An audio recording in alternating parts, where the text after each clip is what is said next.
தலைவர் வெளியே வந்து நாடாளுமன்ற தேர்தலை சந்தித்த போது 40க்கு 40 என்று வெற்றி வாகை சூடியது.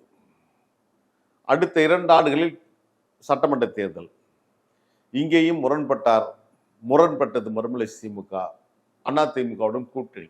அது திருச்சி மாநாடு வரையும் போக வேண்டிய வைகோ கட்ட விட்ட திமுக வச்சு அது கோபத்துல இது பண்ணாங்கன்னு சொல்லுவாங்க. ஆமா. அப்போ 2006 எடுத்த தவறான முடிவு இன்று வரையிலும் அந்த இயக்கம் மக்களின் நம்பிக்கை இழந்து இன்று வரையில் எழுந்து நிற்க முடியாத ஒரு இடத்திற்கு தள்ளப்பட்டிருக்கிறது.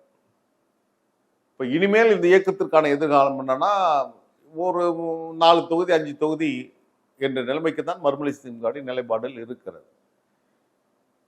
அடுத்து நாங்கள் இப்போ ஒருவேளை இப்போ என்ன நாளைக்கோ நாளை மறுநாளோ ஒரு வேளை என்ன நீக்கினாலும் 2026 இவங்க ஒன்றும் ஆட்சிக்கு வந்துட முடிய போறதில்லை. இல்லை என்னை நீக்கினதால் ஒரு வேளை அதிகபட்ச தொகுதி கிடைக்குமானா கிடைக்க போறதில்லை. எனவே தொடர்ந்து அவர் மேல இருக்கிற ஒரு குற்றச்சாட்டு சொல்லுவாங்க, சரியான நேரத்தில் தவறான முடிவு எடுப்போம் என்பது. எனவே இப்பொழுதும் அது போன்ற தவறான முடிவுகள் எடுத்து விடாமல் எஞ்சி இருப்பவர்களாகி பாதுகாப்பதற்கு அங்க இருக்கின்ற முன்னணி தோழர்களுக்காவது ஒரு வாய்ப்பினை உருவாக்கி தர வேண்டும் என்பதுதான் இப்பொழுது இருக்கிற கட்டமாக மறுமலர்ச்சி திமுகவுக்கு இருக்கிறது.